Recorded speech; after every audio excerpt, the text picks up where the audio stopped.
All right, so anybody here been to or heard of the Renaissance Festival? Yeah! All right, well, the Renaissance Festival is pretty much like the State Fair's gay brother. You dress us up in fabulous costumes, but only on the weekends, Michael, only on the weekends. But it's a great time. I went to the Renaissance Festival my first time last year, actually, and it was very enlightening. I walk in, and it's the first thing I see is there's a guy dancing around with a fiddle, and there's like a dude juggling torches over here. I was like, oh, okay, this is all right. This shit is all right by me. And then, this year, I go in and we're walking in, and my buddy tries to rain on the parade. He sees, well, first of all, we see a bloodmobile sitting there. It's like, free ticket with donation of blood. It's like somehow, I don't think it's a good idea to donate as much blood as is legally possible, then walk around in the heat and drink mead with a bunch of weirdos in costume. Because somehow I feel like by the end of the night, I'll end up as one of those people in costume. Dancing around the fiddle, juggling torches, starting on fire. My buddy, like I said, tries to rain on the parade, and he's like, "Oh yeah, but you can't donate blood unless you've not had sex in a week." Renfest is perfect. The ultimate place for collecting blood. Because no one ever pays at the Renfest. Free tickets, free tickets. Free tickets.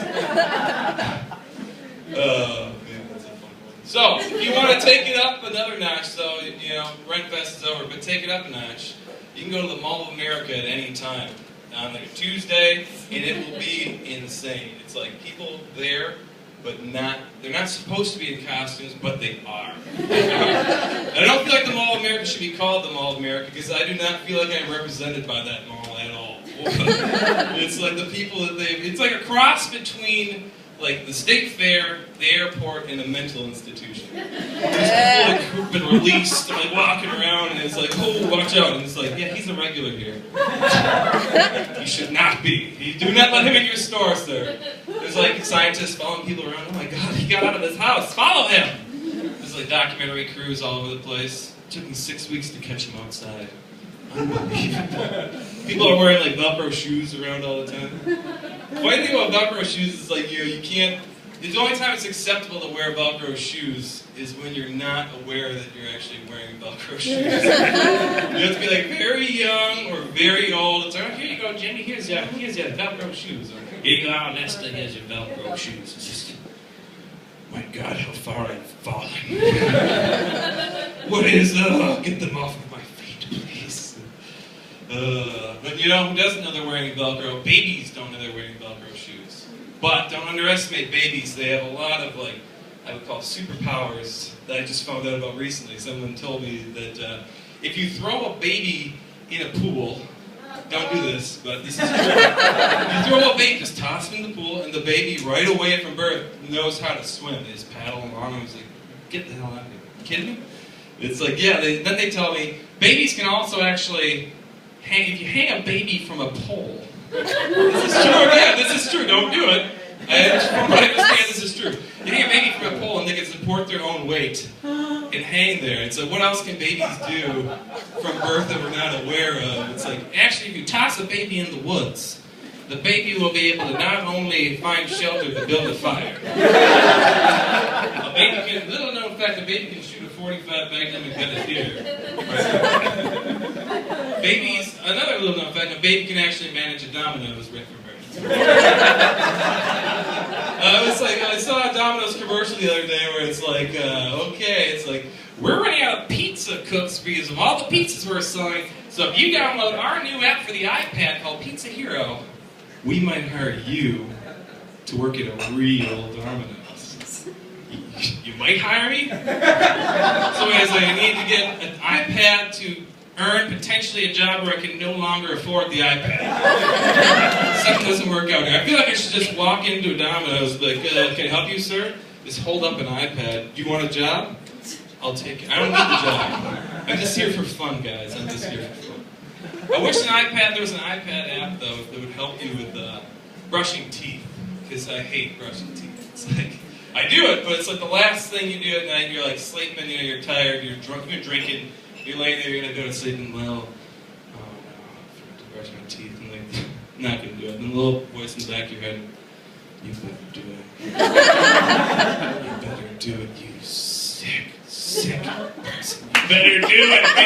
It's like, oh, just guilt drags me out of the bed. Brush my teeth. So I worked out a deal with my roommate where I was like, hey dude, tell you what, I'll cook dinner tonight, and then you brush my teeth. You can like sneak in at night, whatever you need to do, just I want my teeth brushed tonight, okay? Deal? Alright, wonderful. Great. Brushing teeth is good, but yeah, well, so my roommate also, he has a cat. And I saw his cat, and I was like, oh hey, my first time I say this, how old is your cat, Ross? Oh, she's 8. Countdown to heartache, buddy. You got like 10 years, 12 if it's a Methuselah cat. And then you're going to be crying like a little boy. I've been there, so I can make this joke. It's sad, but it's true. So that's why I want to buy a tortoise to avoid that pain. And the tortoise lives 150 years, and he can outlive me, and he can mourn my untimely passing. And he can go to the vet and put me down. It's like, oh, it's best for him. Sorry, no. That's a tortoise in pain. So we were watching TV, roommate and I, continuing on that line of talk.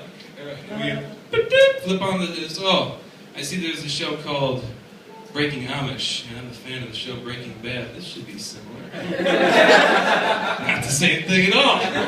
I was very disappointed at the outcome of that. It was much more, it was very rural still, but not quite the same. So, but we're still, on that same show, there's a Richard Simmons commercial. And I don't know if you guys have seen Richard Simmons lately, but he's looking just like he has every time you've ever seen Richard Simmons. Which is incredible, because he's been doing workout videos for 50 years, and he's still not in any better shape than I am. It's like, you need to run faster, Richard! Lay off the Thin Mints, Richard, please. Just stop with the Thin Mints. I love Thin Mints. Thin Mints, someone came up to me the other day, he's like, oh, Thin Mints, you should try putting those in the freezer. Yeah. Don't you think I know about Thin Mints in the freezer? Look at me. Obviously, what do you think you're the pioneer of putting candy in the freezer? You want to try something crazy, put some oatmeal cream pies in that freezer. You down with OCP? Yeah, you know me. Oh, I'm not with OCP. Look at me. All right, there. That was a good one. I like that one. So, I love doing this, but I hate being afraid, guys. I hate being afraid. And I was almost actually killed the other day by one of my top 3 fears. And it was very scary. My top 3 fears, let's see if you guys can guess which one. We have zombies, nuclear war, and women drivers. It's not my fault. You were probably the one who I almost got killed. She was just like this. She's what she did. She pulls up, she's just like this. What do you want me to do? It's like tossing your keys to a really drunk guy or an old person. It's like, oh man, I hope you make it back. She's going to stop on time today. Stop, no! I'm sure he's fine. His bike's a little worse for wear, but he'll make it. So that's why I want to drive in Saudi Arabia. Because from what I understand about Saudi Arabia, the driving there should be pretty awesome. It's like there's no traffic jams, just everyone sees in turns, he goes, you go through the drive-thru at McDonald's, you don't even need to you just toss change in the air and get the bag ready for you. Shing! Thank you! Saudi Arabia! Grab it. Keep going, it's just like it's money. So the woman who inspired that joke is pressuring me to get a dog. I'm not having it because a dog is like your needy girlfriend. I always want to know where you're going and when you're coming back. It's like, where are you leaving? You have keys to your food. When are you coming back? You're back! Oh, kiss me! I'm so happy to see you. Where have you been?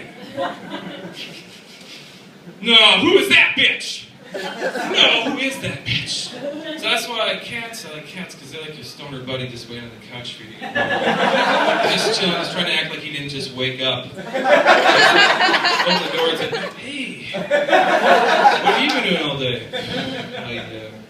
You see any mice around here?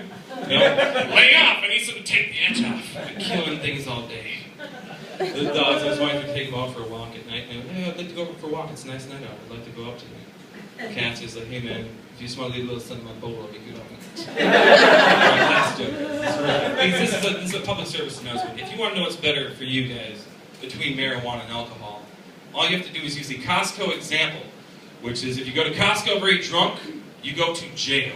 But if you go to Costco very high, you leave with seasons 1 through 3 of DuckTales on sale. Yeah! $10,000 in the on-site license, or $14.99 and a great time. Thanks a lot, guys.